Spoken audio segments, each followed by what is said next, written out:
quem, né, quiser rever aí alguns conteúdos, ou quem não estiver aqui participando com a gente online, poder acompanhar também esse assunto que é super importante. Então, esse curso, ele faz parte do programa de sucesso do empreendedor, e agora, especificamente, a gente vai falar sobre a LGPD, Lei Geral de Proteção de Dados, e daqui a pouquinho a gente vai se apresentar para quem não nos conhece ainda, então a gente falar um pouquinho da nossa experiência, por que a gente está falando desses assuntos, né, de LGPD e site loja, mas ali de cara a gente já vê que temos a parceria da Marina Tomás e a gente aqui da Draco promovendo esse evento. Então, por gentileza, Marina, pode iniciar se apresentando, falando sobre o seu histórico aí, para a gente conhecer mais? Claro, prazer, pessoal. Eu sou a Marina Tomás, eu sou advogada, eu sou especialista em privacidade e proteção de dados, com foco na LGPD, né, na Lei Geral de Proteção de Dados Pessoais. Eu já atuo na área, tanto com conhecimento técnico como com experiência há 3 anos. Vai ser um prazer estar aqui com vocês hoje. Legal demais. E eu sou Anderson Duarte, responsável pela agência Draco. Sou desenvolvedor de sites há algum tempinho, há alguns anos, e de loja virtual, aqui principalmente, né, com a parceria da Nuvem Shop, que inclusive no mês passado tivemos o curso focado em lojas virtuais aí com a Nuvem Shop. Então, a LGPD, como a Marina vai apresentar para a gente vai abrir discussões, a LGPD veio para ter ali um peso muito forte em ações que a gente, empreendedor, tem que tomar nos sites e nas lojas virtuais, principalmente em relação aos dados que a gente, né, está coletando aí dos nossos clientes e visitantes do site. Então, está aí a agenda de hoje sobre site e loja. Então, vamos começar ali no básico, qual que é a diferença entre um e outro, o que tem que escolher, qual que é o melhor para determinado tipo de negócio, né, para cada tipo de negócio. Sobre a LGPD, obviamente, né, aí o básico, e a gente vai avançando, né, nas informações teóricas e técnicas, e aí a gente vai entender um pouco mais a fundo sobre isso, e claro que vai ter o espaço aberto para discussão. Conceitos e prática, obviamente, a gente vai ver até o quanto que já está impactando, a LGPD já está impactando nos negócios de pequeno, médio a grandes empresas, então isso tem muita influência, e os riscos, obviamente, né, aí tem a ver com multa e outros riscos envolvidos, e as vantagens em adequar a LGPD. Então, para começar, a diferença de ter um site ou ter uma loja virtual, ela é, assim, muito básica em relação ao que você quer com aquele sistema que você está disponibilizando ali para o seu cliente. Então, se eu tenho produtos para oferecer, para vender, provavelmente eu já tenho minha conta lá no Instagram, já faço minha divulgação lá. Quando alguém precisa saber mais detalhes, me chama na DM, né, na Direct Message, ou me chama no WhatsApp, tira dúvidas e eu promovo esclarecimentos ali para aquela pessoa. Mas a loja virtual vem para facilitar esse processo de atendimento. Então, um dos objetivos da loja virtual, que está até ali no segundo parágrafo, é automatizar o fluxo de vendas. Quer dizer que eu não preciso atender pessoalmente, individualmente, cada cliente, cada possível cliente, com informações, porque a minha loja virtual já tem as informações e os detalhes do meu produto ou serviço. Mas vou falar de serviço daqui a pouquinho. A loja virtual ainda provê uma organização de estoque para você não vender um produto, né, para 2 pessoas e aí depois ter que pedir desculpa, não posso te entregar porque eu já vendi para o fulaninho. Isso é péssimo, isso acaba com a imagem de uma empresa, principalmente uma que está começando, né, no mercado digital agora. E fazer vendas pelo Brasil todo com parcelamento. Então, parou, chega daquele negócio de anotar no caderninho e fazer venda no Pix parcelado, que você tem que ficar ali cobrando a pessoa e vai ficar te devendo, e aí você vai ter um furo ali no seu fluxo de caixa. Então, a loja virtual tem esses e outros benefícios para facilitar a vida de quem vende produto. E aí aquela famosa frase que quem vende produto sabe e tem essa pergunta sempre é preço. Você coloca lá o produto no Instagram e a pessoa, o possível cliente, nem pergunta, nem dá muito detalhe, já coloca lá um preço, interrogação, para você falar qual que é o preço daquele produto. E aí, sobre site, então, quem tem produto é loja virtual. Site é muito mais institucional. É ali para gerar autoridade na sua pessoa, na sua marca, é para descrever os seus serviços com portfólio, então, né, tem uma descrição que chama atenção, que é bem detalhada sobre o que você vende, quais os benefícios e diferenciais daquele seu serviço. Gerar prova social mostrando seus clientes e ter landing page para eventualmente fazer campanha de tráfego pago lá no Google, lá no Instagram, lá no LinkedIn, para atrair mais pessoas. Então, assim, quem vende serviço pode ter loja virtual? Pode ter loja virtual, mas não é o mais comum. Quem vende serviço normalmente está ali com o site institucional.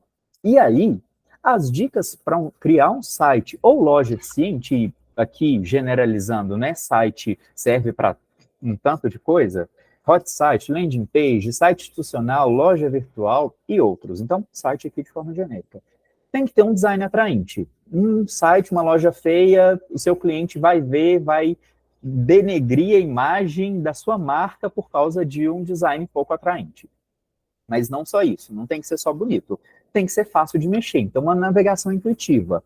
Tem que ter informações relevantes. Então, você está vendendo um celular. Ok, coloque todas as especificações técnicas do celular, do seu produto. Coloque, eventualmente, um caso que aconteceu, uma pessoa que comprou e foi beneficiada com aquele seu produto ou serviço, que também é prova social. Então, tem informações relevantes, porque se for para ter um site, uma loja virtual, e faltar informações, quer dizer que as pessoas que estão interessadas ou vão para o seu concorrente, ou vão te chamar no WhatsApp para perguntar aquelas informações que, em teoria, são básicas, que, em teoria, né, muitas pessoas querem saber aquilo. Então, tem informações relevantes.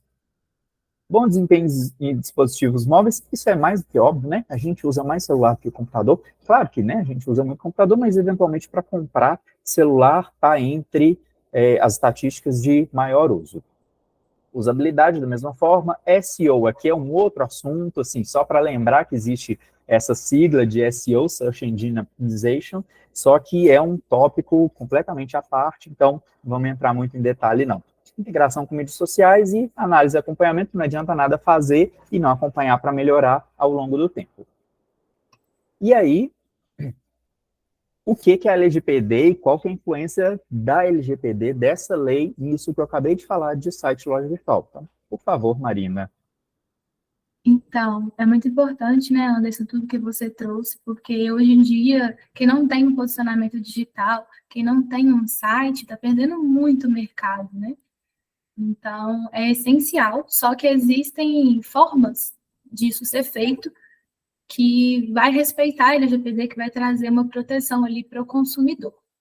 E aí, com essa necessidade que a gente tem, veio a LGPD, né, a Lei Geral de Proteção de Dados Pessoais. E o que é a LGPD? Ela é importante porque ela visa proteger os dados pessoais dos titulares de dados, aumentar a confiança do público em relação às empresas e promover uma transparência em relação às relações comerciais. Então, é isso que ela se preocupa. Então, ainda existe um imaginário de que a LGPD é inimiga do empresário, mas, na verdade, não. Ela é muito necessária, ela é uma tendência internacional, né? O Brasil foi um dos últimos países a se adequarem, né? Existe uma legislação própria sobre isso. A gente vê muitos casos sendo noticiados em relação à LGPD na mídia, todo mundo tem acesso a isso. E é importante porque ela vai mostrar o caminho para o empresário para ele estar adequado, para ele estar seguro. Então, no fim das contas, traz o equilíbrio e traz essa questão da transparência para o consumidor também. E tem uma coisa, né, Marina, que assim, há algum tempo atrás, e ainda hoje a gente ouve algumas pessoas falando, a internet é terra sem lei. Sim. Não é de não jeito mesmo. E o que a LGPD trouxe é uma estruturação de que está a prova aqui, legislativo, de que isso não é terra sem lei, estão aqui as leis que regem o uso de dados das pessoas físicas, né? Exatamente. A gente vê muito caso de golpes, de venda de banco de dados aí na área de marketing, sem consentimento, sem clareza e transparência com o consumidor. As pessoas coletando dados excessivos, indevidos, sem justificar o porquê. E isso não é interessante, porque causa muito problema para o consumidor mesmo, né? Esses golpes financeiros que a gente vê por aí, todas essas questões de exposição desnecessária. Então, tem que existir, sim, uma forma correta de fazer isso. É necessário até em termos de sociedade. Mas aqui eu também quis trazer o que é o dado pessoal, né? Como eu disse, a LGPD, ela vem para poder proteger o dado pessoal. Então, vamos lá, ele tem duas vertentes. A primeira são os dados que identificam uma pessoa diretamente. O que é isso? Um nome completo, um CPF, um número de identidade, uma imagem. Tudo isso, vocês concordam que quando você bate o olho, você identifica uma pessoa? Só que a LGPD traz um escopo um pouco mais amplo para a questão do dado pessoal. Então, os dados que possam vir a identificar alguém também vão ser. E aí a gente até fala da teoria do quebra-cabeça, para ficar mais claro. O que é isso? É quando um dado sozinho, ele talvez não identifique a pessoa, mas no conjunto ali de fatores, talvez ele identifique. Um exemplo, para ficar claro, é a localização geográfica, porque só a localização geográfica pode não identificar diretamente, mas às vezes ela combinada com o endereço IP, ela pode identificar uma pessoa. Então, por isso que o olhar do empresário ele tem que estar um pouco mais amplo sobre a questão da proteção de dados. Legal demais essa parte. Que é até dúvida de muitas pessoas, a gente, enquanto empresário, não tem muita clareza sobre isso, né? Então, com o que a gente tem que ficar preocupado? É com tudo isso que você está trazendo, começou a trazer para a gente, né?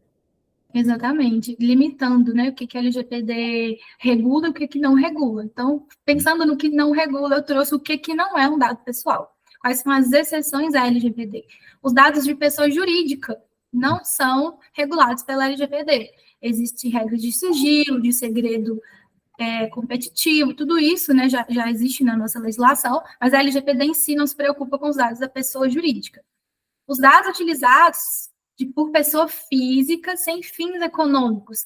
Então, esse tipo de dado também não é regulado pela LGPD. Lembrando que a LGPD, no caso de pessoa jurídica sem fins lucrativos, vale sim. Então, por exemplo, ONGs também têm que se adequar. Essa exceção é só para as pessoas físicas, que não têm fins econômicos. Pessoas físicas que têm fins econômicos também precisam se adequar. Então, por exemplo, os autônomos, eles não estão isentos da lei. Às vezes a pessoa pensa por ela ter um negócio pequeno, está começando agora, às vezes não tem nenhum CNPJ, de que a lei não aplica para ela, mas isso não é verdade. Outro tipo de dado é os para fins jornalísticos, artísticos ou acadêmicos. Quando fica constatado que é apenas essa finalidade, também não tem incidência da LGPD. Dados também para fins de segurança nacional, investigação e repressão das ações penais. E aqui eu trouxe um outro tipo de dado que vai ter muito a ver com o que a gente está falando hoje sobre marketing, que é os dados puramente estatísticos. Se ele não identifica ninguém, ele não é um dado pessoal. E aí eu vou mostrar um pouco como que isso pode ser uma dica de ouro para vocês da área de marketing. Dados estatísticos e banco de dados. Hoje, a gente sabe a importância que os dados pessoais têm, principalmente vocês que estão aqui nesse evento, né, que mexem muito com essa questão de sites de venda online. O dado, ele vai exprimir muitas informações. Você não consegue, às vezes, entender o seu público, a sua persona, o seu nicho, as suas tendências de venda, se você não tem o dado daquelas pessoas, em muitos casos, né? Mas, agora, com a legislação, teve uma saída interessante para essa situação, que é você não precisar necessariamente de excluir aquele dado ou ter uma vigência da LGPD na situação de você fazer a pseudo-anonimização. Nome feio, né? Mas vou explicar para vocês. Como que funciona isso? Se você tem um banco de dados e nele você coloca lá dado Maria dos Santos, CPF tal, localizado no endereço completo tal, no município de Belo Horizonte, 33 anos. Todos esses dados vão ser observados pela LGPD, certo? Então, provavelmente, você vai ter que ter uma base legal para explicar isso, você vai ter que fazer toda a adequação em cima disso, e isso vai ter que constar no seu político de privacidade todos os documentos de adequação.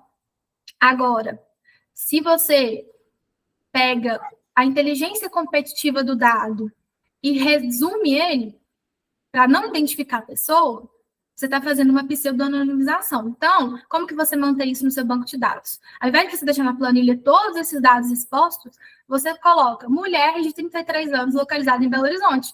Vocês entendem? Para algumas finalidades é suficiente. Você não precisa necessariamente saber o nome completo, o CEP, o endereço exato. Às vezes, para montar uma persona, às vezes, para uma estratégia de marketing, esses dados aqui já são suficientes. Então, essa é uma dica de ouro para vocês. Pensarem de uma forma mais estratégica sobre os dados que vocês coletam e por que vocês coletam. E o que for possível, fazer isso aqui, para poder armazenar e vocês terem menos risco envolvendo a LGPD. E olha que legal, Marina, nesse sentido da pseudo-anonimização, quer dizer que o risco que eu, empresa, vou correr tendo essa estratégia de não ter os dados exatos ali da pessoa, né? De não ter os dados pessoais da pessoa. E sim, esse formato que pode servir de fato para marketing, para estratégia de vendas que seja, isso já diminui o risco e eu não preciso manter uma base em Excel que seja, uma base de dados, o que for, dos dados pessoais e correr nesse risco e ter, eventualmente, problemas com relação à exposição e divulgação dessa base, né? Exatamente. É até bom trazer uma diferenciação. A pseudo-anonimização pela LGPD é quando você reduz o número de dados. Então, pode ser que em determinada situação, algum dado ainda vai existir naquele documento, naquele banco de dados de vocês. Agora, se igual o exemplo, vocês conseguirem resumir tudo, não deixar nenhum dado, só as informações gerais, aí não tem a aplicação da LGPD. Vocês conseguiram entender a diferença? A pseudo-anonimização é, por exemplo, quando você tem uma planilha de funcionários, e aí você tem todos os dados ali. Uma pseudo-anonimização é quando você reduz para só o necessário, muitas vezes, escondendo algum tipo de dado. Então, isso seria a pseudo-anonimização. Agora, se você usa de forma integral aquela estratégia que eu comentei, que eu vou voltar aqui, né, que seria mulher, 33 anos, localizada em tal, vocês entendem que aqui não tem risco de identificar? Tem muitas mulheres de 33 anos localizadas em Belo Horizonte. Isso aqui, então, é o que a gente considera como ideal, porque não vai ter a aplicação da LGPD nesse caso, porque você não consegue identificar. Uhum. Só para deixar bem claro, né? Excelente. E agora vamos para outro tópico, né? Como que a LGPD afeta meu negócio? E aí eu trouxe 3 pontos principais. Aqui são as penalidades. E uma coisa que eu vou falar com vocês, talvez choque vocês, mas as multas não são o pior da LGPD. Eu vou explicar o porquê. A gente tem advertência, né? É que até, voltando um pouquinho antes, existe um órgão que foi criado com a LGPD, que é a ANPD, que é a Autoridade Nacional de Proteção de Dados Pessoais. E ela que é responsável por fiscalizar administrativamente, ou seja, fora do âmbito da justiça, das ações, como se fosse um PROCON, só que é da LGPD, para vocês entenderem. E ela que é responsável por tudo isso aqui. Só que eu também trouxe outras finalidades de outros órgãos e questões judiciais também que é possível de se aplicar a LGPD para vocês entenderem. Então, vamos lá. A NPD pode advertir, pode aplicar multa simples, que é uma multa única, né, vamos dizer assim. Ela é limitada a 2% do faturamento anual das empresas até 50 milhões de reais. Então, é uma multa bem pesada, né, como vocês podem ver. Só que além dessa multa, existe a possibilidade do órgão autuar as empresas e aplicar uma multa diária. O que é isso? Vamos supor, a MPD colocou uma obrigação para a empresa cumprir, ela não cumpriu. Enquanto ela não cumprir, ela vai pagando multas diárias ali. E qual que é o problema disso aqui? Não tem limite pela legislação, né?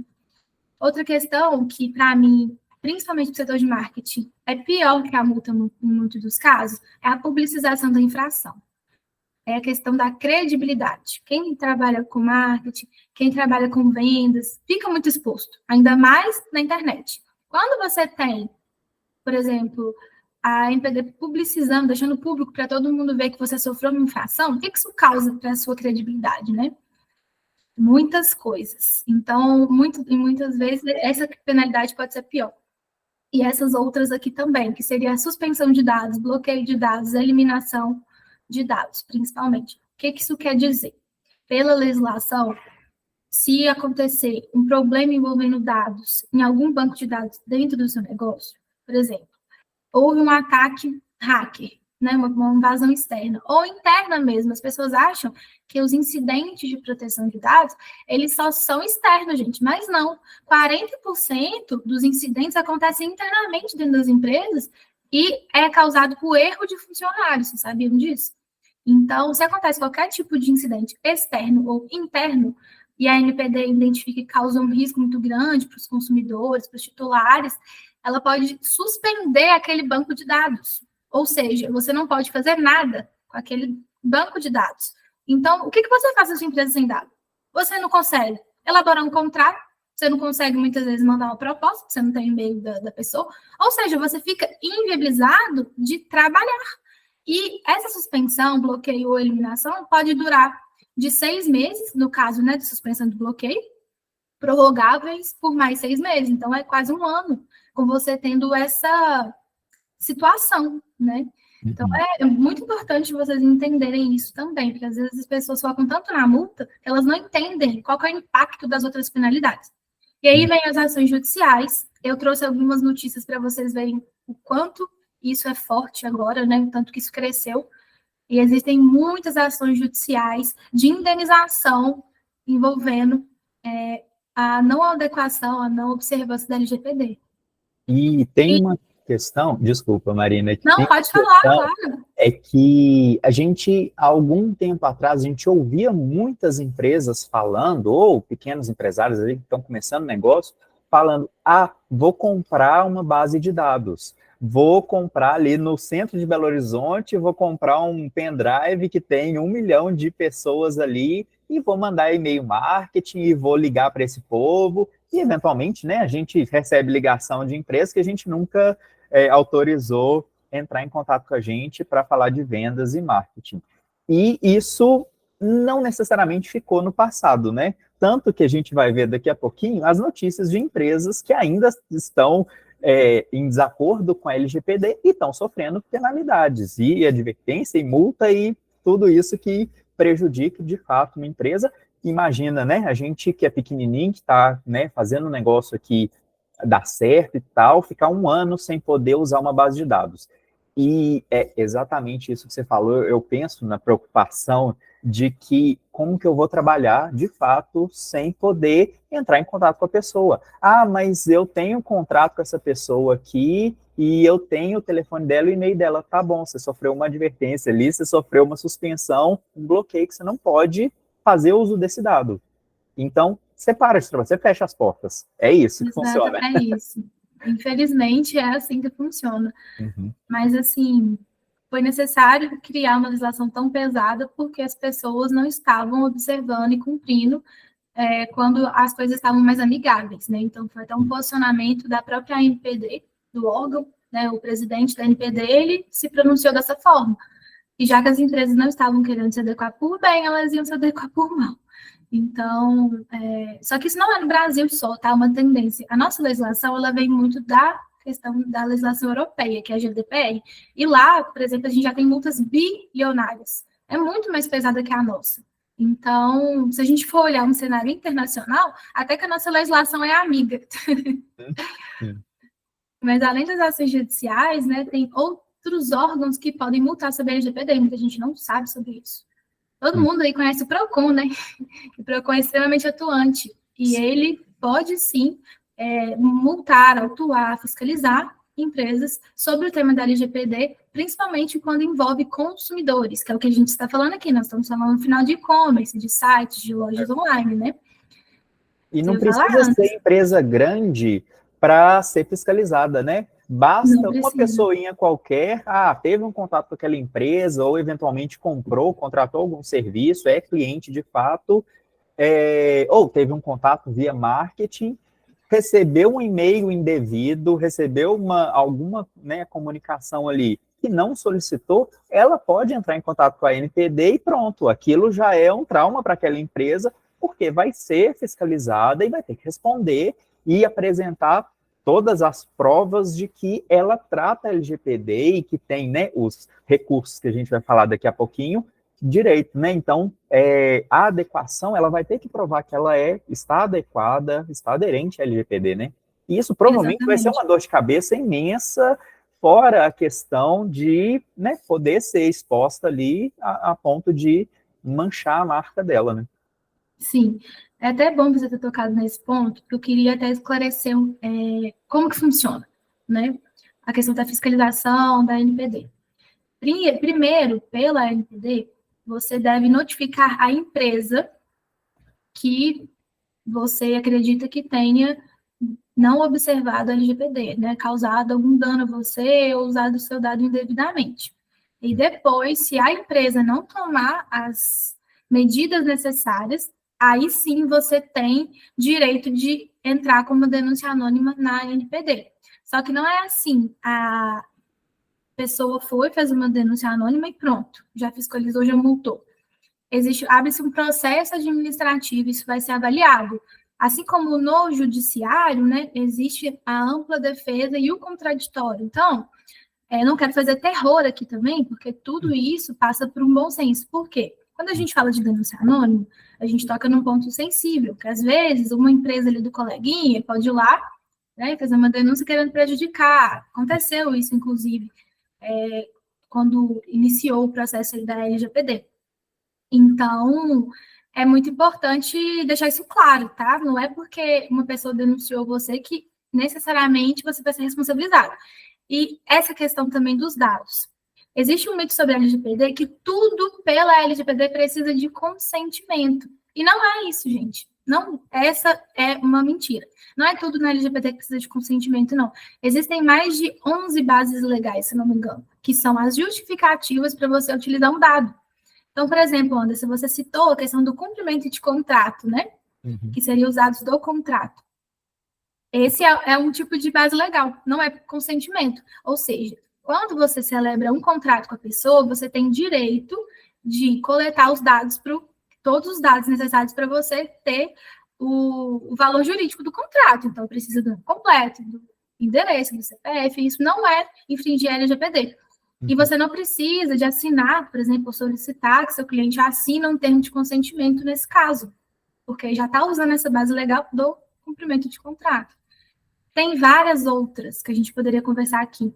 E tem uma que é muito interessante para a área de marketing também, que seria o legítimo interesse. Só que a gente precisa de tratar com muita calma. Por quê? Como que funciona o legítimo interesse? Vamos supor, Anderson, que você fez uma campanha de marketing, né, para o cliente. Uhum. Ali, e você, na verdade, assim, né, vamos voltar. Você, na verdade, prestou um serviço para um cliente. Você fez um site para ele. E aí você coletou os dados dele, porque você prestou esse serviço. Uhum. Vamos supor que aí você faz um evento como esse, de sites. Você entende que, nesse caso, pode existir uma legítima expectativa do consumidor de receber um contato seu para aquele objeto ali do site? Sim, claro. Então, o legítimo interesse é isso, é você pesar a legítima expectativa do consumidor e o contato que você fez. Uhum. Então, muitas vezes, essa é uma base legal muito utilizada para o setor de marketing, para justificar as campanhas e você não ter que ficar coletando consentimento o tempo inteiro.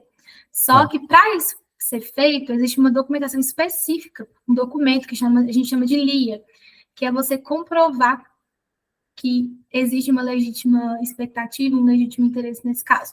Então, no fundo, a adequação LGPD, ela é muito personalizada de acordo com a necessidade dos negócios e é uma área bem criativa. O meu papel, inclusive, né, eu foco muito na área privada, é tentar mexer o menos possível na inteligência da empresa e trazer as bases legais necessárias. Então, é só para explicar um pouquinho essa ideia de que tudo precisa de termo de consentimento, e não é, porque isso, às vezes, pode burocratizar demais, né, o negócio das pessoas. Então, é para deixar vocês mais tranquilos quanto a isso. Nesse sentido, a gente, empresário, nunca poderia abordar um lead, uma pessoa qualquer que não esteja na nossa base, porque não temos o consentimento explícito dela para fazer aquela primeira abordagem. Então, né, tem as outras bases legais, inclusive para não bloquear, não travar as ações de marketing e vendas, né? Senão, nesse caso, ninguém poderia abordar nenhuma pessoa que não tivesse o consentimento prévio.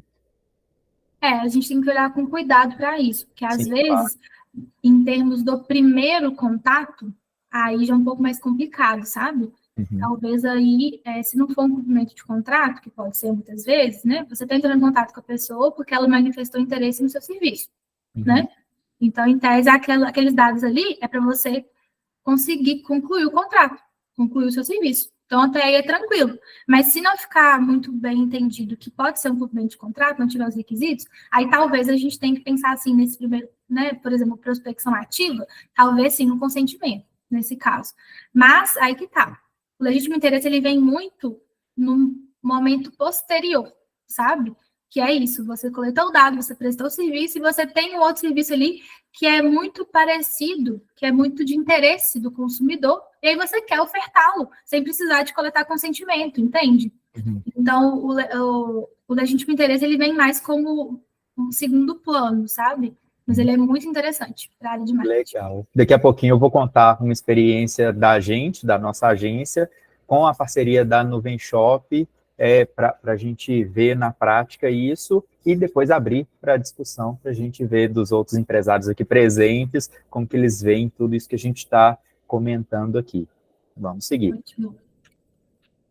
Então, o segundo pilar, né, do como a LGPD afeta o seu negócio é a confiança. Vou mostrar para vocês, já tem pesquisa sobre isso, mas os clientes que não se sentem seguros em seu site não vão informar os dados e não vão comprar de você, porque como que eles vão comprar se você não consegue contatá-los, né? Então, é muito importante essa questão da confiança e a adequação traz isso, né? Você não deixa o cliente seguro e tranquilo de que os dados estão sendo utilizados da forma correta. Então, assim, você ganha mercado, você ganha clientes, você ganha confiança. E aí, né, tem tudo a ver com o segundo ponto, que seria o posicionamento de mercado. Quando você tem essa preocupação, você acaba atraindo clientes mais qualificados, clientes mais conscientes, e eles vão ver mais valor no seu serviço, né? Então, isso pode levar você a poder aumentar o seu ticket, aumentar o seu valor. Um exemplo prático é quando a gente, né, quer fazer ali uma prospecção, eventualmente a gente oferece, né, uma das estratégias de marketing é oferecer algo em troca, um e-book, um vídeo, uma consultoria, algo que agregue valor para aquela pessoa, para aquele público-alvo que eu estou abordando, em troca dos dados dele, e aí, obviamente, né, ali com um formulário adequado à LGPD. Então, vou pedir o CPF da pessoa para eu entregar o e-book para ela? Não. Isso é um matador de conversão, né? No marketing, nas vendas, isso provavelmente vai impedir que as pessoas se cadastrem, preencham o formulário, e é um dado irrelevante para aquilo que eu estou oferecendo para ela naquele momento. Um e-book, um vídeo, uma consultoria gratuita, muito provavelmente eu não preciso do CPF dessa pessoa. E, voltando lá atrás no que a gente falou de risco, se eu mantiver o CPF de uma pessoa, né, que ali com certeza, né, ali eu estou especificando quem que é a pessoa, não tem opção de não especificar, ali eu estou falando quem que é a pessoa por meio do CPF dela. Sem necessidade, eu estou gerando uma base de dados com risco de ser exposto, de ter ataque hacker, de internamente, né, a Marina trouxe para a gente um número ali, de que alguns vazamentos são internos. Então, eu estou correndo o risco, eventualmente, à toa. Então, temos que tomar bastante cuidado com isso, ter bastante atenção do que eu preciso dessa pessoa para entregar isso que ela me pediu, que ela comprou, que ela está solicitando. São só esses dados? Ok, vou pedir só esses dados. Se no fluxo, no processo, eu precisar de outros dados, virou cliente, eu preciso do CPF e da data de nascimento. Ok, é o momento de eu pedir o CPF e a data de nascimento. E manter isso, né, com sigilo, com a segurança devida, inclusive adequada, LGPD. Então, importante a gente lembrar disso. Muito legal você ter trazido esse tema, né? Porque isso tem tudo a ver com dois princípios da LGPD, que é finalidade e necessidade. É isso, é ter essa visão, porque a gente não tinha mesmo. A nossa sociedade não tinha essa visão da importância do dado. Então, as pessoas mesmo ainda carregam uma cultura de, às vezes, agora com a LGPD eu vejo uma mudança muito radical nessas questões, mas ainda tem, né, aquela cultura, assim, de distribuir seus dados para todo lugar, né? Uhum. E as empresas também, de coletar dados para todo lugar que não tem finalidade nenhuma. Isso é muito prejudicial para a empresa, porque você está lotando o seu banco de dados, seu servidor, aumentando seu risco. Então, é exatamente isso, Anderson. É você olhar para o seu processo e pensar qual que é o mínimo, a quantidade menor de dados que eu preciso para cumprir essa finalidade. Às vezes, nem o nome completo você precisa. Pensa, você só precisa identificar uma pessoa. Então, às vezes, você pega o primeiro nome, o último nome e o e-mail. Inclusive, eu também gosto bastante, né, desse tema de marketing. Eu estava estudando um tempo atrás que um tipo de dado que as pessoas entregam muito mais fácil do que o próprio telefone é o e-mail. Então, olha para você ver. Não é só uma questão de lei, né? É uma questão de mercado, uma questão estratégica. Então, pode ser que você aumente sua conversão só de alguns ajustes, e ainda de quebra, né, vai estar adequado à LGPD. Então, agora voltando, né, eu trouxe algumas notícias para comprovar aqueles 3 pilares que eu comentei com vocês. E aqui tem uma que é especificamente sobre site, que é essa primeira aqui, ó. Leroy Merlin, Privalha, James e Centauro foram autuadas pelo PROCON. Olha ele aí. E foi constatado que existia uso abusivo na política de privacidade de cookies, que são documentos que ficam, geralmente, nos sites, né? Então, o PROCON investigou os sites dessas empresas, verificou a abusividade e eles foram autuados. Então, para vocês verem que essas questões não estão longe da gente, não. E, claro, gente, aqui são empresas grandes, mas o que acontece? Lembra que uma das finalidades da NPD seria a publicização da infração? Muitas vezes, empresas menores estão sendo multadas, autuadas, fiscalizadas, enfim. Só que, às vezes, o órgão prefere não expor isso e deixar, às vezes, ali de uma forma mais confidencial, porque ele vai pesar o que isso vai causar para a reputação da empresa. Então, às vezes, é por isso que a gente não vê notícias de pequenas ou médias empresas com tanta frequência sendo divulgadas, entende? Porque a NPD ela faz essa análise também, né, do quanto que isso afetaria o negócio da pessoa e quanto que é necessário, de fato, ter uma publicização dessa infração. Uhum. E aí tem outras aqui, né, voltadas principalmente para o Reclame Aqui. Isso é de 2021, então imagina agora. A LGPD lá em 2021 já tinha sido citada mais de 2.700 vezes, né, no portal do Reclame Aqui. 50% a 60% dos pequenos e médios negócios sofrem algum tipo de ataque cibernético. O aumento do vazamento de dados em quase 500%, as ações judiciais também. E aqui, né, que uma pesquisa do próprio Reclame Aqui, que 88,6% dos consumidores se preocupam com o uso dos seus dados pessoais. Então, isso tem tudo a ver com a questão da confiança, né, que eu comentei com vocês. E aqui, gente, eu trouxe o cenário para vocês entenderem o que é a adequação LGPD, né, que seria a solução para evitar todas essas questões. Lembrando que a adequação, ela tem que ser completa. Ela não é só para o seu site. A adequação de LGPD não é só uma política de privacidade. Adequar o site também é importante, mas você tem que adequar todos os seus processos que vão além do que está no site. Se você tem o setor de RH, se você tem um setor de marketing, você tem o setor financeiro, contabilidade, tudo. Todos os setores ali da empresa precisam de ter essa adequação, mesmo você sendo pequeno e médio. É óbvio que quando você é menor, as exigências também são menores. Você precisa de uma preocupação um pouco mais simplificada nesses termos, mas não quer dizer que você não tenha que se adequar. Então, o que passa, né, a adequação completa à LGPD? Pela conscientização, que é um pouco do que a gente está fazendo aqui.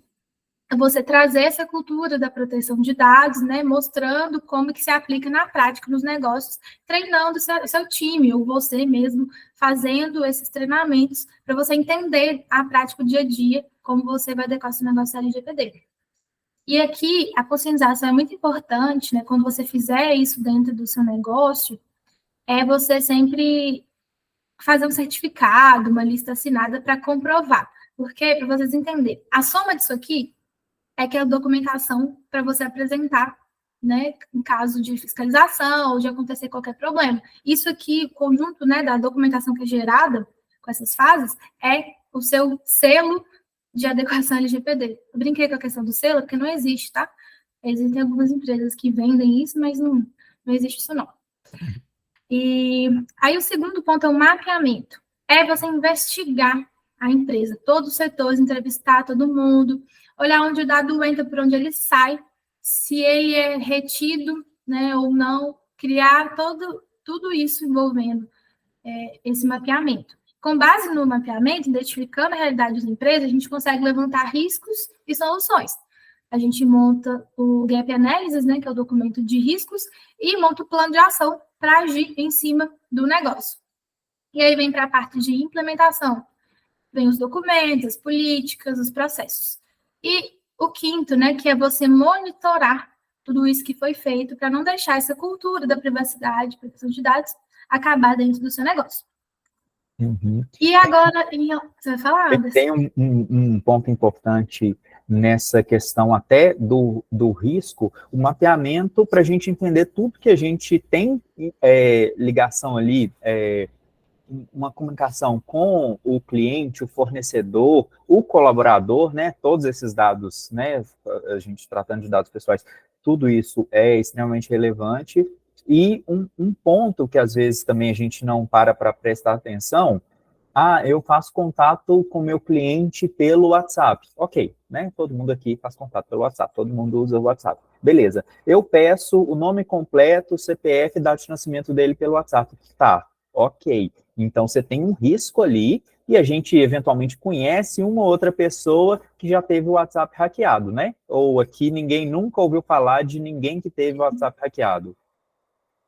Então, acontece. E se eu tenho esse dado sigiloso, sensível, no meu WhatsApp, o WhatsApp foi hackeado, e aqui eu estou dando só um exemplo do WhatsApp, mas o e-mail, né, o formulário lá no meu site, que não é tão seguro assim, qualquer coisa, né, que eu estou trafegando ali, estou mantendo o dado sensível, pessoal, daquele indivíduo, isso tem que passar por esse mapeamento, que é uma das fases, né, dessa adequação LGPD, e também analisar o risco envolvido nesse processo. Então o meu processo é, de fato, pedir os dados pelo WhatsApp. Tá, qual que é o risco? Você já tem autenticação de 2 fatores no WhatsApp para diminuir e dificultar um ataque hacker e você ter o WhatsApp sequestrado? Você tem sei lá, os requisitos de segurança que o WhatsApp eventualmente oferece ali, fala que é importante, você tem tudo isso adequado para correr menos risco em relação a esses dados que você está pedindo e que faz parte do seu processo pedir pelo WhatsApp? Não tenho, o número do WhatsApp, ele passa na mão de 3 vendedores e qualquer coisa desse tipo. Tá, então, vamos melhorar isso? Porque é um risco grande e pode acontecer um problema e você sofrer as penalidades ali que a Marina trouxe para a gente. Então, o mapeamento é super importante nesse momento e depois, não parou no mapeamento, é tomar atitude, né? Exatamente. Assim, é de extrema importância você ter citado a questão do WhatsApp, porque eu vejo que é um grande desafio ainda dentro das empresas. Porque é aquilo, né? As pessoas não vão deixar, muitas vezes, de trocar dados dentro do WhatsApp, porque isso mataria, às vezes, a parte competitiva, a parte mercadológica. Tem usuário, né? Tem consumidor que se nega, por exemplo, a ter um contato por e-mail. Então, é muito compreensível essa questão. Mas, se não é possível, às vezes, não ter, né, a troca de dados pessoais pelo WhatsApp, existe um documento que vem aí para poder trazer um direcionamento para esse tema e mostrar a preocupação com isso, que é a política de WhatsApp. Então, empresas que têm ainda essa prática, você pode criar ali procedimentos. O que vai ter nessa política de WhatsApp? Quanto tempo você vai manter o dado ali? Quanto que você tem que apagar? Como que você vai tratar esse dado? Onde você vai armazenar? E é aquele hábito mesmo, vira um hábito, né?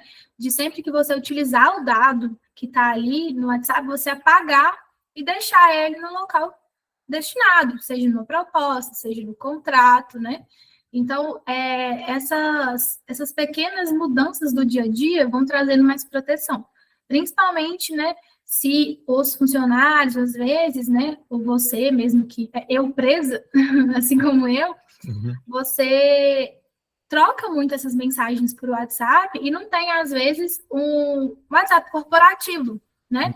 Então, pensa, o risco que é o seu funcionário, no caso de você que tem um funcionário, ter o WhatsApp dele pessoal trocando dados do seu negócio. Você sabia que qualquer questão que tiver envolvendo aquele cliente, principalmente, quem vai ser responsabilizado é a empresa. Então, é criar mecanismos de até responsabilizar os funcionários, caso ele haja de má fé ou ele não cumpra a política, né, que vocês estabeleceram ali. Então, tem formas de ser feito. Não quer dizer necessariamente que agora vamos proibir a troca de dados pessoais pelo WhatsApp. Seria o mundo ideal, né, gente? Mas aqui a gente tem que trazer para a realidade da empresa. Porque, afinal de contas, a gente não quer matar a empresa, né, a inteligência dela, ou a parte mercadológica. E aquela famosa frase, eu não sabia que isso acontecia, eu não sabia que era assim. Não, dono de empresa não tem como não saber, tem que procurar saber e tem que ficar adequado, ou então vai responder, né, por essa ignorância, de certa forma, né? Então, exatamente, tem que prestar atenção nisso. E aí, aqui, um checklist não é completo e absoluto, mas é um checklist para a gente que está aqui participando desse curso. Marina vai comentar cada tópico desses, mas para a gente ir anotando e eu tenho isso aqui, eu tenho e está adequado, não tenho certeza, então provavelmente eu vou precisar ou procurar informação, pedir ajuda ou uma consultoria mesmo. Então, esses tópicos aqui, de novo, não é absoluto e completo, mas é interessante da gente ter isso aqui entendido e, beleza, tá faltando uma política de cookies no meu site. Ok, então providencie isso quanto antes, porque você hoje, se não tiver, não está adequado ao LGPD por esse motivo. Então, vamos lá. Exatamente. Então, o primeiro ponto aqui, né, de uma adequação ao site, é a parte do mapeamento. O que é isso, né? Voltando lá, a gente citou um pouquinho, mas é você entender o fluxo que trafega dentro daquele site. Cada site tem uma função, né, Anderson? Você entende disso melhor que eu. Tem site que é mais institucional, mas vocês aqui, vocês têm loja online, e tem sites que realmente são de venda, né? Então, o mapeamento, o fluxo de dados aí é muito importante, porque tem, de fato, uma troca ali. Então, é entender qual que é a necessidade daquele dado, como que ele é coletado, por que ele é coletado, justificar. E esse mapeamento, ele é o pré-requisito para a parte documental. Então, como é que eu vou montar uma política de privacidade se eu não sei a realidade do seu negócio? Entende? Então, o mapeamento, ele é um pré-requisito para identificar os riscos e criação de documento. Então, quais são os documentos essenciais para um site? Política de privacidade, os termos de uso do site, ou loja online, né? Principalmente no caso de sites de venda, lojas online, mesmo por ter essa troca muito grande, tem que ter o termo de uso para o consumidor entender ali como é que funciona. E a política de cookies. Não necessariamente, essa política ela tem que ser um documento apartado. Muitas vezes a gente vai incluir a questão dos cookies dentro da política de privacidade, tá? Mas eu queria comentar sobre como funciona essa questão dos cookies dentro do site. Existe um entendimento, né? Qual é a melhor forma de ter? Primeiro, né, gente? Acredito que todo mundo... Vocês entendem o que é os cookies? Você acha que sim, Anderson? Um pouco tecniquez demais, mas podemos fazer uma pergunta aqui. Quem não entende ou nunca ouviu falar de cookies para site e loja virtual? Se quiser abrir o microfone aí, ou todo mundo conhece perfeitamente. Alguém nunca ouviu falar? Cookie, eu já ouviu falar, mas não entende o que é isso, para que serve. Eu acho que é para armazenar alguma informação, algo do tipo, né? Legal. Isso. Exatamente. Os cookies, eles são pequenos fragmentos ali de informações que são coletados dentro do site. E a ANPD, né, que é o órgão que eu comentei com vocês, já teve entendimento de que os cookies precisam de ser adequados à LGPD ali, por exprimir tendências de consumo, às vezes poderia até identificar aquele usuário. Então, o melhor jeito de você cuidar dessa parte de cookies, se o seu site tiver isso habilitado por sua loja, é o cardápio de cookies. É até engraçado, né? Mas, como que é isso? Hoje, só aquela opção aceita ou recuso já tem entendimento de que não é o suficiente. Por quê? Você não está trazendo clareza e transparente. Tá, eu estou recusando o quê? Eu estou aceitando o quê? Quando você tem o cardápio de cookies, é você estabelecer para o consumidor ali, para quem está trafegando no site, na loja, quais cookies você coleta. Existem vários. Tem os cookies de marketing, tem os cookies que são essenciais para o site ou loja funcionar, né? Tem os cookies de navegação, tem vários tipos. E a pessoa tem que saber quais são naquele site que está habilitado, e ela tem que escolher cada um deles, entende? Então, a melhor forma é você criar uma caixa box e dar a opção da pessoa marcar ou desmarcar. Cookies de funcionalidade, que são esses primeiros que eu citei, é assim, a pessoa ou ela aceita ou ela não vai trafegar no site. Como eu disse, eles são os essenciais para o bom funcionamento do site da loja. Então, vocês entendem também que nem tudo é consentimento? Tem questões ali que a pessoa ela tem que concordar se ela está usando o site, porque não tem como ele funcionar sem aquilo. Então, esse geralmente ele já fica marcado, né? Porque a pessoa não consegue desmarcar por tudo que eu expliquei. Mas é isso, né? Eu queria citar um pouco para vocês essa questão do cardápio de cookies. Vou trazer um exemplo para ficar bem prático para a gente entender. E aí, se você, empresário, empreendedor, não tem muita certeza sobre cookie, como que tem isso no seu site, loja virtual, procure seu desenvolvedor, que ele tem a obrigação de não falar tecniquez, mas te explicar ali o que é salvo em relação aos cookies, né, em relação aos dados de uma pessoa. Mas vamos lá para uma parte prática. Entrei numa loja virtual e no Venshop, nossa parceira, entrei lá na Nuvem Shop, coloquei alguns produtos no meu carrinho e na hora de fazer a compra ele já sabe o meu nome, já sabe o endereço que eu já pedi para receber aqui na minha casa alguma vez no passado. Isso é cookie. Isso, possivelmente, tem os dados armazenados nesses cookies e, por isso, a plataforma de loja virtual Nuvem Shop tem uma política de privacidade e tem detalhado um tópico específico sobre cookies e dados armazenados.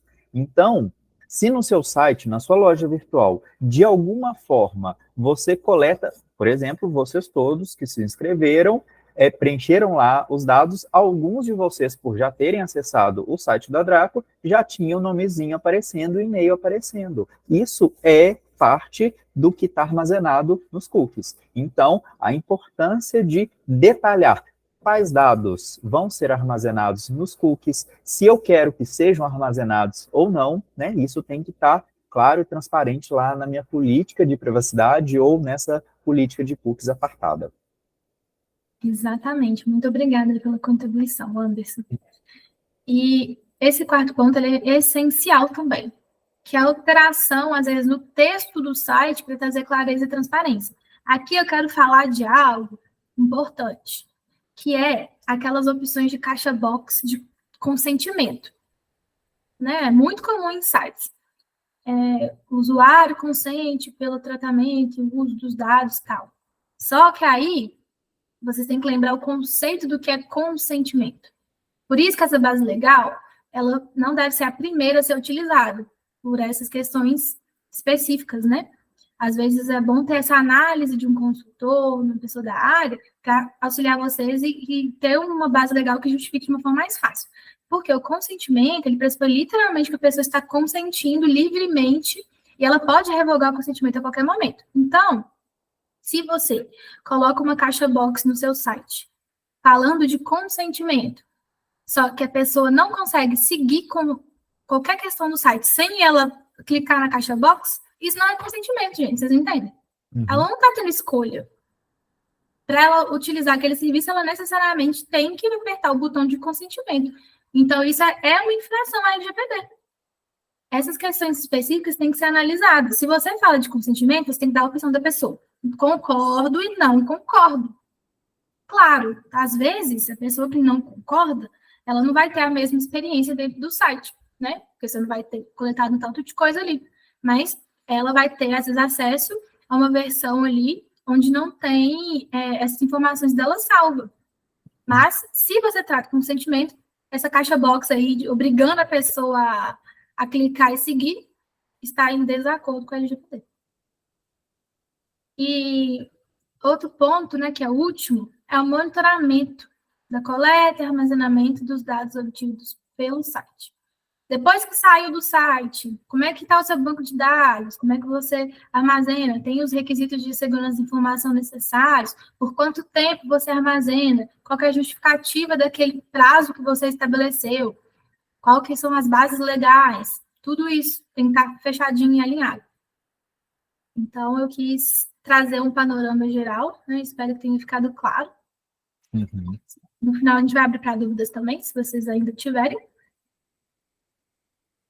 E aqui, né, o que é a tal da política de privacidade tão famosa? Eu trouxe alguns pontos essenciais que devem ter, não só esses, né, tem mais, mas só para a gente discutir um pouquinho.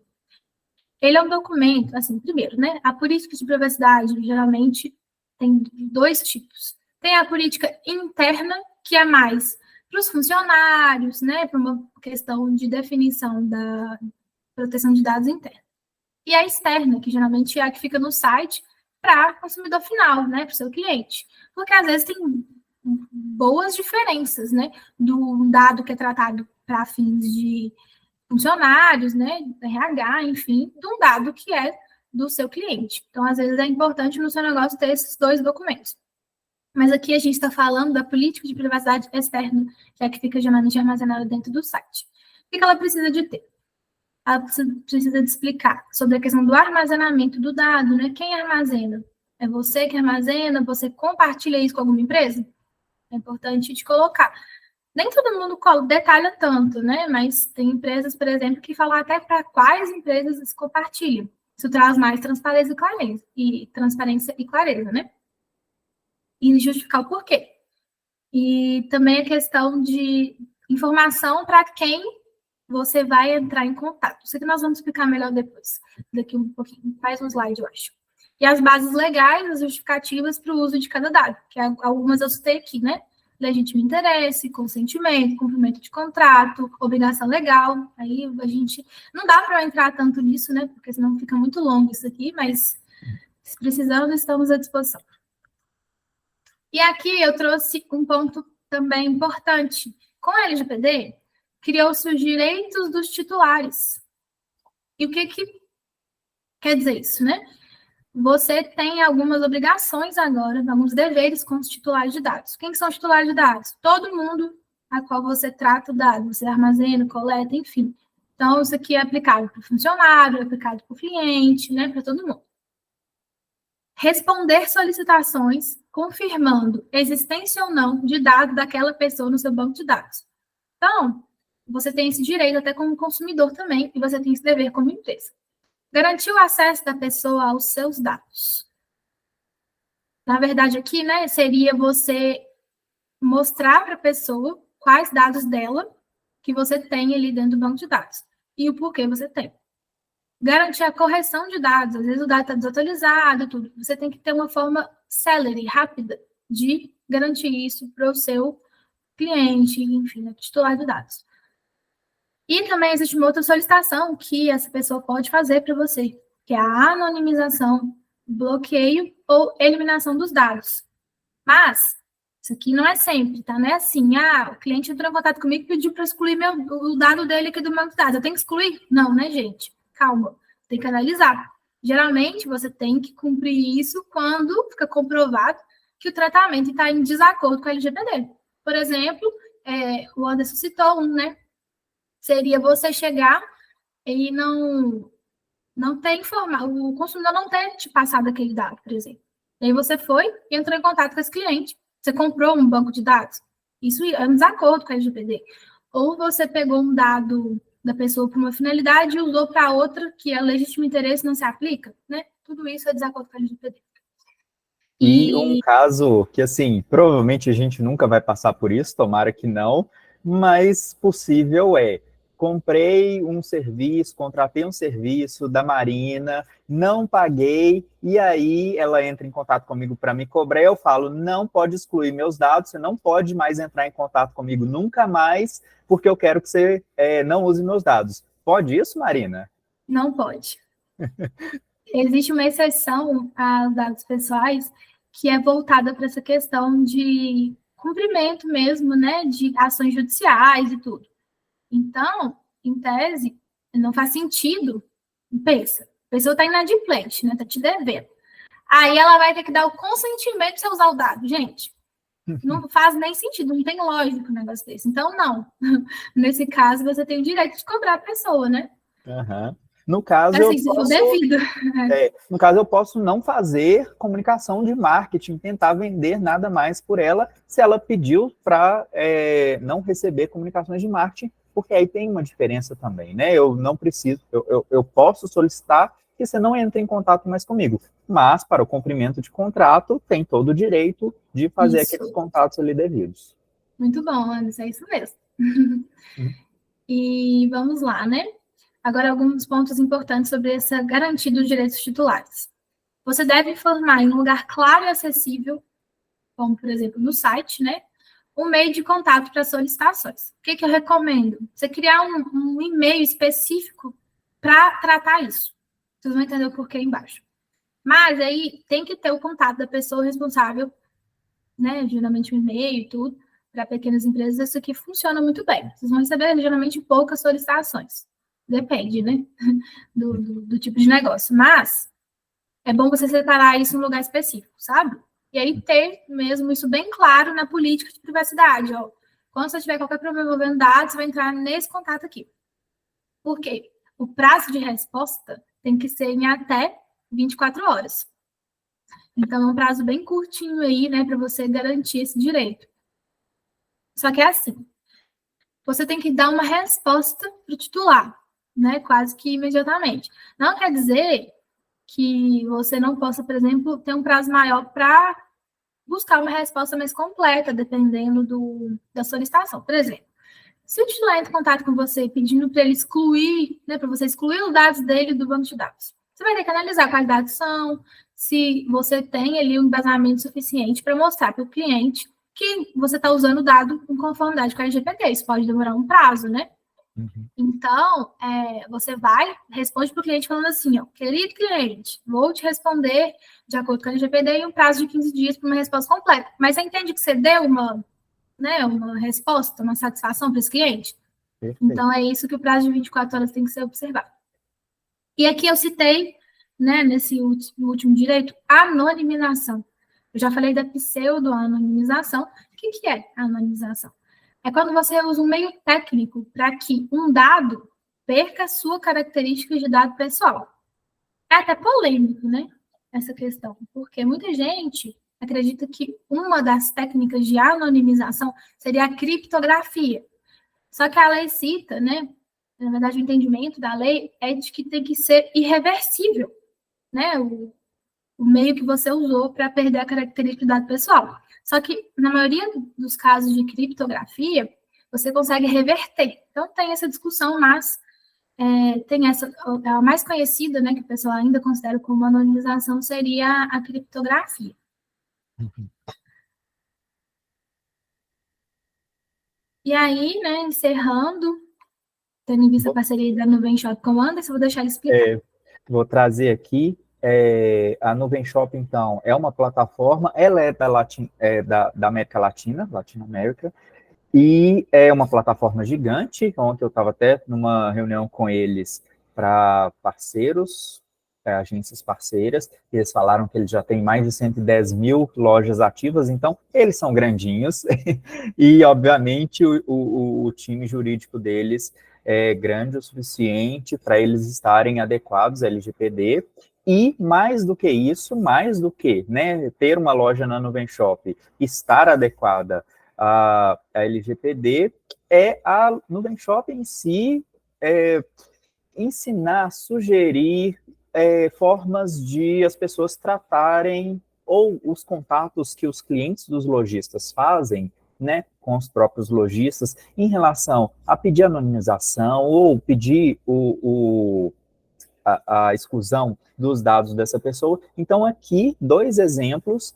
de conteúdos, né, de blog posts que a Nuvem Shop entrega de conteúdo para os seus lojistas, que é como apagar os dados pessoais do cliente. Então, tem na plataforma uma facilidade para que isso aconteça. Então, o lojista não precisa desesperar e aprender tecniquez e coisas tecnológicas para conseguir fazer essa exclusão de dados pessoais do cliente quando é solicitado, e também para um entendimento mais genérico, mais geral ali, sobre quais são os direitos que a LGPD prevê para os consumidores da loja. Então, os lojistas, eles precisam estar atentos a esses pontos, porque, eventualmente, um cliente mais difícil, ou um cliente que acha que está com toda a razão, vai ali chamar o lojista e vai falar: você não tem direito de usar meu dado, eu quero que você exclua, mas, né, observando ali, o lojista tem que ter essa atenção de observar as bases legais e conduzir o cliente da melhor forma possível,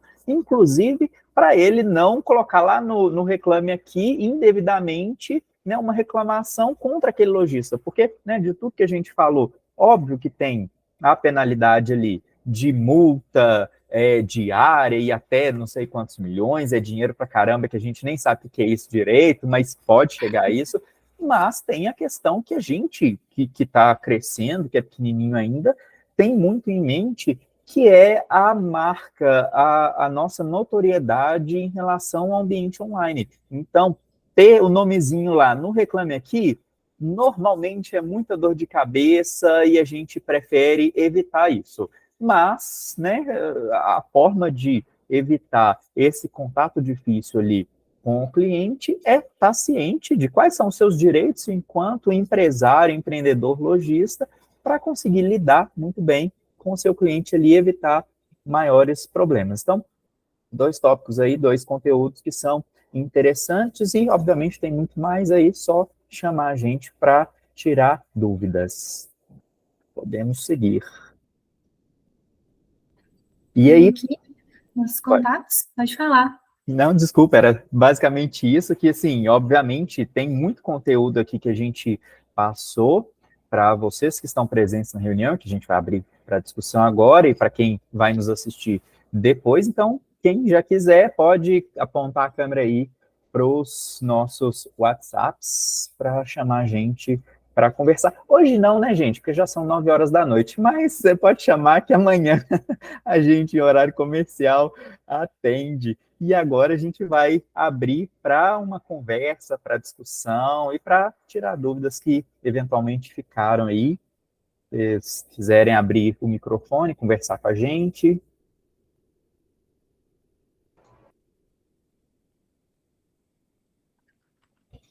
Olá, Anderson. Olá, Marina. Parabéns primeiro pela apresentação, foi muito boa, muito esclarecedora, né? O Anderson é um grande parceiro meu, porque, na verdade, eu sou designer gráfico, né? Meu foco mais é a identidade visual, mas eu também faço sites quando são institucionais, né? Todos os sites que são e-commerce eu passo para o Anderson, e também mesmo sites, por exemplo, um cliente que queria um site para cursos, né? Para ele dar curso, então teria área de login ali dos clientes. Eu falei: olha, eu não faço, né? Mas tem um conhecido que é o Anderson que faz. E aí, até por eu fazer sites mais institucionais, então site de advogado, site de psicólogo, né? Eu sempre pensei assim: olha, será que esses sites precisam, né, estar de acordo com essas leis? Porque ali, nesses sites, de certa forma, não tem uma captação, né, de informações dos clientes, como o e-commerce precisa ter, né, do nome, endereço, né, o e-commerce tem os dados do cartão, enfim.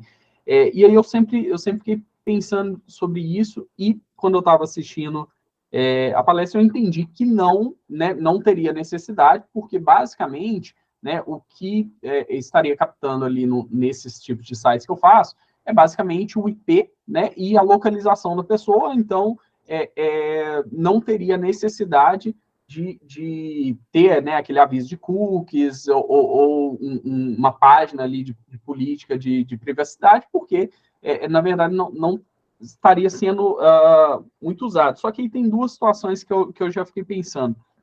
A primeira é o seguinte,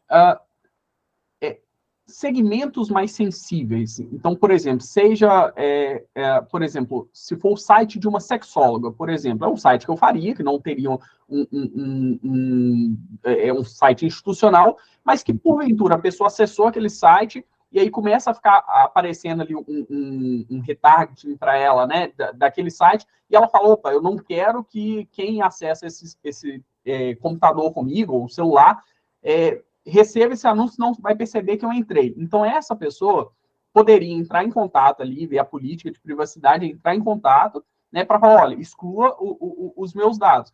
E aí, basicamente, assim, nesses casos, né, eu acho que é possível ir lá, excluir até o plugin que tem ali, geralmente, quando usa o WordPress, o Elementor, tem um plugin específico para LGPD, que ele mesmo fica armazenado lá o IP da pessoa, quando foi a data de acesso, e dá para ir ali e excluir, né? Mas, assim, a minha pergunta é essa, assim, mesmo esse site, vamos dizer, o site de uma sexóloga, que só vai ter o IP e a localização ali, a pessoa teria o direito de pedir para excluir esses dados e aí se aplicaria as mesmas regras de ter que ser em 24 horas? Como é que funciona isso? Então, até é muito interessante trazer esse tema, porque no caso, né, de sites mais institucionais, muitas vezes os de advogados acabam... Existe um campo específico no site para a pessoa deixar o contato dela? Não existiria, né? Assim, vamos dizer, só... porque, por exemplo, no caso do site de uma psicóloga, aí sim, né, a pessoa foi lá e preencheu um formulário, e aí deixou os dados, mas num outro site, como esse exemplo que eu dei, né, de uma sexóloga, a pessoa só entrou, e aí só vai ficar armazenado o IP e a localização, por exemplo, mas ela, de toda forma, quisesse que excluísse. Como é que funcionaria? Então, é porque assim, né, a política de privacidade, ela não vai valer só para o que está no site. Ela fica no site porque ela é externa e ela é uma parte do negócio da pessoa. Então, por exemplo, você precisa de estabelecer na política tudo relacionado ao contato com o cliente, entende? Então, de alguma forma, qual que é o intuito daquele site? É alguém entrar em contato com você, né? Então, assim, algum canto ali do site vai ter um contato da pessoa. Entende? Então, de alguma forma, está tendo sim uma coleta de dados. Entendi. Por mais que ela seja pequena perante outros tipos, por exemplo, um site de e-commerce e tudo, mas tem. Por exemplo, o meu site, né, de advocacia, ele tem uma política de privacidade, talvez mais enxuta, mas fala ali de tudo que é feito com dados dentro do site, mesmo sendo mais dados de primeiro contato, entende? Sim. Mas é necessário, sim, ter uma política mais simples, provavelmente, porque vão ter menos dados ali sendo tratados, mas... E, assim, em relação à situação que você deu da sexóloga, né? Esse IP e esse endereço, eles são coletados por meio de cookies? Sim, sim. Então, é necessário, porque você precisa estabelecer as regras dos cookies, até mesmo, né, nesse caso específico, o causar, né, uma situação vexatória. Vamos supor, você coloca lá o cookies de marketing. Aí, igual eu expliquei, né, o cardápio de cookies. Aí você não tem isso no seu site. É só aceito ou recuso. Né? Que muitos sites ainda são assim. Aí a pessoa aceitou sem saber o conteúdo, né? Porque não está discriminando. Aí ela aceitou ver o cookie de marketing, ela passou por uma situação vexatória ali no site, envolvendo aquilo. Ela consegue comprovar, né? Que a gente chama de nexo causal, que é comprovar que a origem do dano veio do acesso ao site, porque ela não acessou outra questão e tal. Comprovou. Aí ela pode entrar com uma ação judicial de indenização contra a empresa, entende? Por causa da situação vexatória. E por que isso seria válido? Porque a empresa não teve transparência e clareza sobre o que estava sendo feito com o dado, o que também pode ser um dado pessoal. Então, nesse caso, sim. Entendi. E é muito comum sites institucionais terem pelo menos um formulário de contato que coloca aqui seu nome, seu e-mail e a mensagem que você quer mandar para o dono dessa empresa. Nome e e-mail são dados pessoais, então ali já está aplicada a LGPD, porque está identificando a pessoa. E a questão dos cookies, realmente, às vezes, é um pouco de tecniquez que a gente se perde, porque não é tão fácil assim. para um empresário saber exatamente quais dados que estão sendo coletados ali nos cookies. Então, né, de novo, eu reforço aqui a sugestão de procure o desenvolvedor do site, porque ele vai saber quais dados estão sendo coletados. E até empresas grandes, eu tenho um site e eu quero impulsionar visitas no meu site, então eu vou colocar lá no Google Ads. O Google, obviamente, né, ele por estar em vários países, ele está tanto adequado à LGPD quanto à GDPR que a Marina trouxe aqui, que é da Europa, que é mais rígida do que a LGPD. Mas ele pergunta, na hora de criar a conta, e atualmente, né, em atualização, ele pergunta se o seu site está adequado e você dá um joinha lá, confirmando, e você só consegue fazer campanha se seu site está adequado. Por quê? De certa forma, quem acessa o seu site por meio do anúncio que veio lá do Google tem que estar mantendo dados dessa pessoa nos cookies que o Google provê, porque é assim que ele sabe se a pessoa acessou, se fez uma conversão. Então, aqui é um pouco mais de tecniquez voltado para tráfego pago, mas falando, mais uma vez, de que é relevante a gente saber, e se a gente não sabe, procurar quem sabe para tirar essa dúvida e a gente não correr esse risco à toa.